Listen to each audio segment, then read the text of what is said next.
Good morning on this Sunday morning in Ottawa. For those of you who are not Canadian, we'll give you a little view of the Canadian Parliament buildings. They're based vaguely on the Palace of Westminster, the British Parliament. And I wanted to say a few words, though, in front of the Parliament building about religion and politics in the short 9 minutes that we have. I was here today, this week, to visit members of Parliament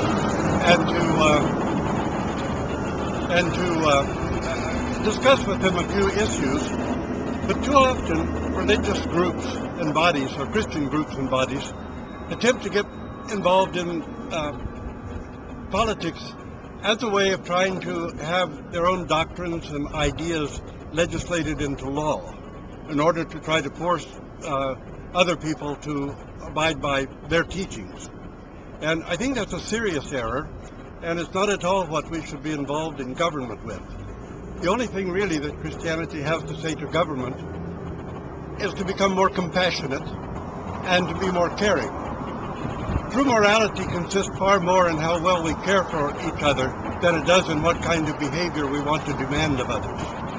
And it's a serious error to think that we can bully or demand or pressure people to behave the way we want them to unless we can somehow convince them from their hearts that it's the right thing to do.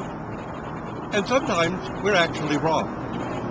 Sometimes we're following an ideology or a kind of concept that has been already disproved.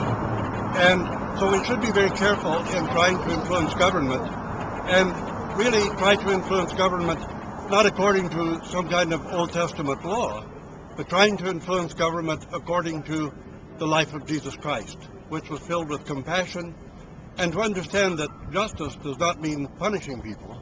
Justice means to set a right balance in society. And that right balance is precisely what the Holy Prophet said it was, to care for the widow, the poor, and the orphan.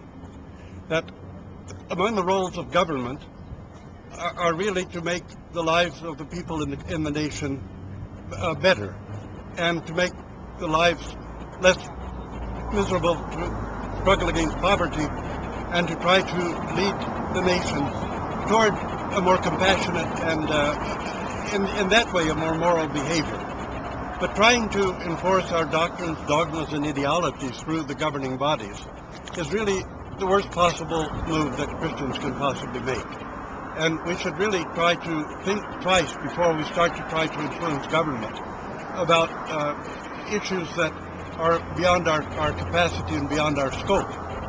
And unless Christians actually set a living example of what's right to be done in society, we have no business trying to influence politicians or society as a whole to try to enforce by law something that we ourselves are unable to live up to, and an example which we ourselves are unable to set. So our first means of having influence in our society and culture is to start trying to live up to the ideals of the life of Christ, and to stop trying to enforce ideologies and dogmas from the Middle Ages on people against their will and contrary to their own beliefs and conscience. That to try to, first of all, live the faith, and then try to influence people to change their hearts, but not to try to bully people through the arms of the law. That's not the proper way for us to approach the mission of Christianity and evangelizing the nation.